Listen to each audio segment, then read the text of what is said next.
So how much can I get for a trade? Well, I don't think bananas are worth what you think they're worth. If shopping for a new car drives you bananas, head to Community Auto Group in Mason City. We have the best selection of new and pre-owned vehicles. And you know, with Community, you're getting a straightforward deal from a straightforward dealer. I'd like to buy this car. No? Seriously? Next time, I'll skip the monkey business and go to Community Auto Group. How about that?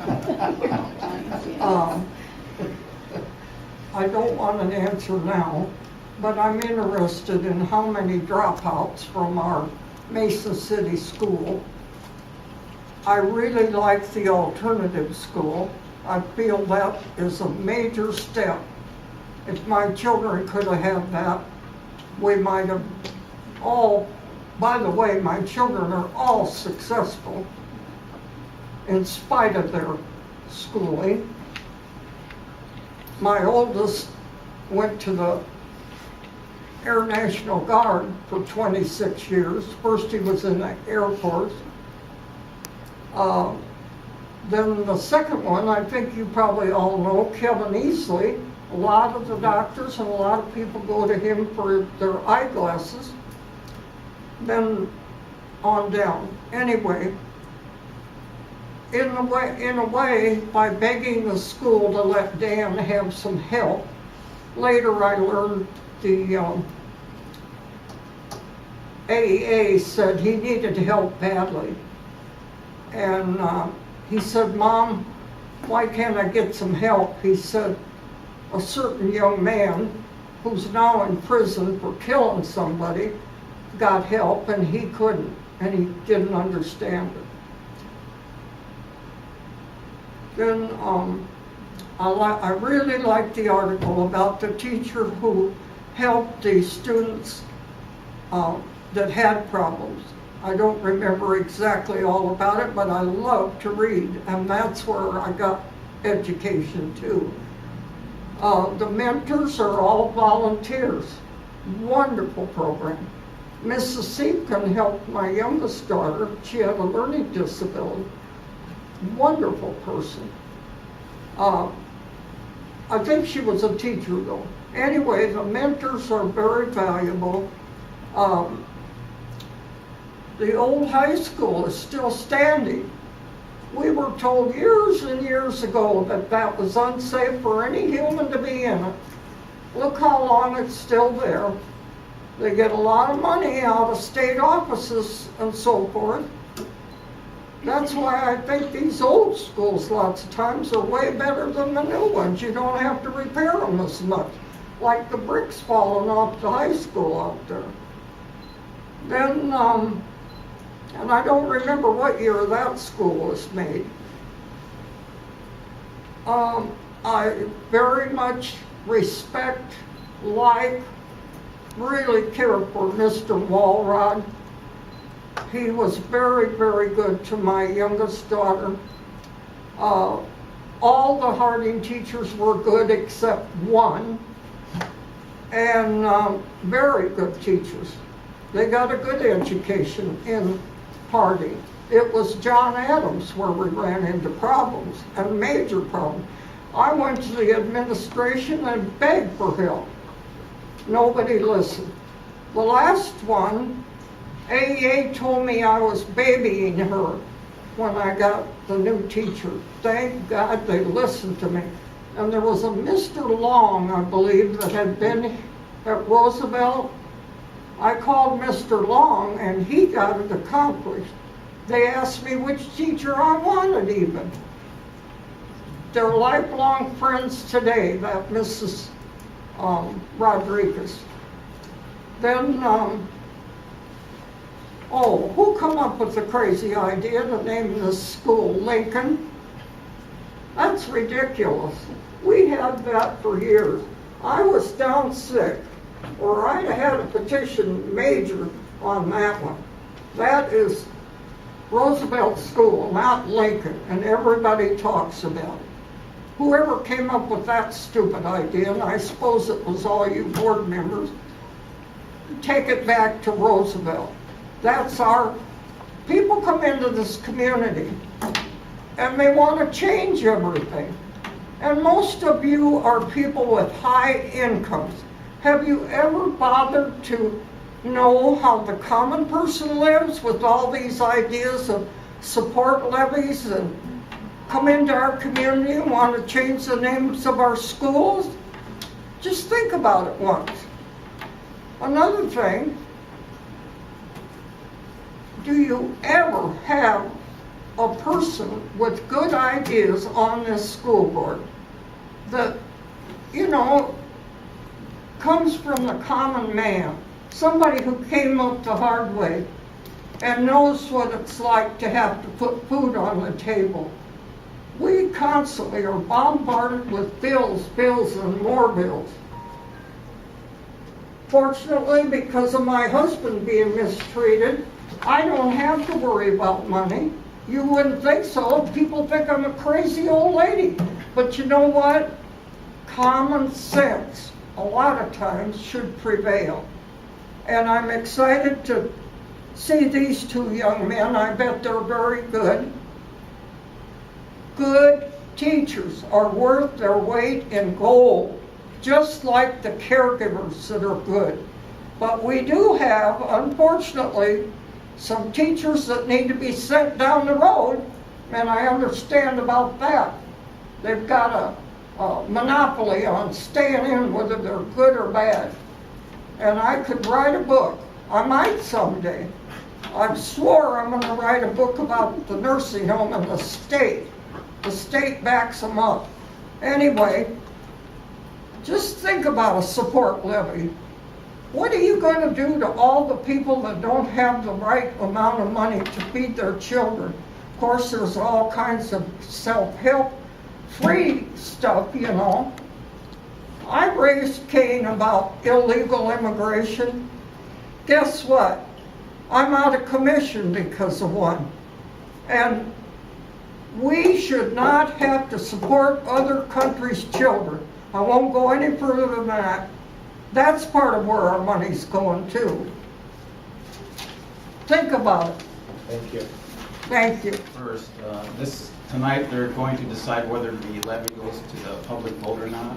Is that clear? All right. Well, let me begin by saying our community is holistic. When our city council or other boards make decisions, it impacts us all. And if you just indulge me for a moment, I'll tie this all together. Recently, our city council made an agreement with WS Live, and that agreement called for $9.50 an hour for the workers of that company. I don't know how people can live on $9.50 an hour, buy a home, and support this levy. It's just not going to happen. You might qualify for public assistance, and I don't have a problem with that, but that's just not good. We're trying to work to make people self-sufficient. And I also believe that recently the teachers union was granted or negotiated a 4% wage package. Is that correct? Was that just recently? Less than that.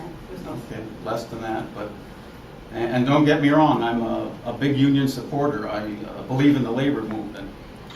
My father was a union member, my mother was a union member, and so I was educated, raised, and fed on union wages. But again, how are we going to ask the citizens of Mason City who work for $9.50 an hour to help pay for that raise?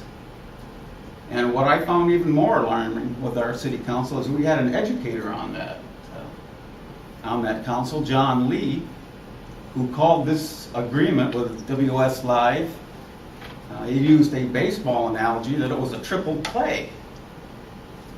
And I'm curious as to what Mr. Lee would think a home run is, $9.60 an hour? I almost expected confetti and streamers to fall from the city council's ceiling at $9.50 an hour.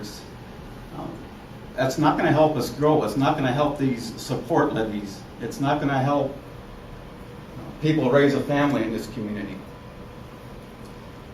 And so I'm very concerned about when we talk about wages. I used to be on the enterprise zone board, and if I remember correctly, a few years ago, the county wage was $14 an hour. That's the average. Those are the kind of wages that we need that are going to help the school board pass these type of levies, that are going to help pay for the teachers' unions' wages. And let me also add that I've been voting in Mason City for over 3 decades, and I've supported every educational tax or levy that the school boards have brought forth. And I did sign the petition to have this brought to a public vote, but I just want to state now that I'm going to vote no on this levy. Mason City just can't move forward on these low wages, these depressed wages, that I think that our city council is just out of touch. And I don't know if this board's out of touch, but I see it at the city council. And you'll see it at the attendance at the city councils. They feel that they're no longer, the citizens of Mason City feel that they're no longer represented. And that's very sad, because I love this community, I enjoy living here, and I want to see it prosper. And thank you for your time. Thank you. As this pertains to my first address to you, I am not in favor of the levy also. I am in favor of good teachers and not that big building in Washington, D.C. And I was also a union member, and I was also management. But they have a big building there that protects some dysfunctional teachers. And there's teachers out there that are phenomenal, absolutely phenomenal. I mean, they should have a golden halo above their head. For my daughter was a teacher here in town for a while, and they take money out of their own pocket for some of the kids. So, but this levy, with all the bricks and mortar and boilers and windows and bricks, we should have that money recouped now and be able to spend it for the needs of the children. For the Mason City does not have to spend that money now for building projects. So, again, spend my money wisely. I'm just a citizen. And it's so unfortunate that, like, when I made the tours last year, there was like 3 citizens at the first meeting. I went to Hoover School, where when I was a young child, my dad brought me there the day President Hoover dedicated the building. All the school buildings in Mason City that I have attended to, gone. Strange. But we do have Cadillac buildings. I hope they're not dinosaurs. So let's say, I just want to say, let's spend our money very, very wisely. And the teacher is the one that is going to pay the price, the good ones. The bad ones, let's get rid of them.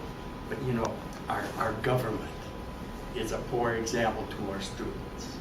It's so dysfunctional that, you know, we owe money to foreign countries that just bought my employment for umpteen years, 32 years. China came over and bought it because they need food. They're pretty smart.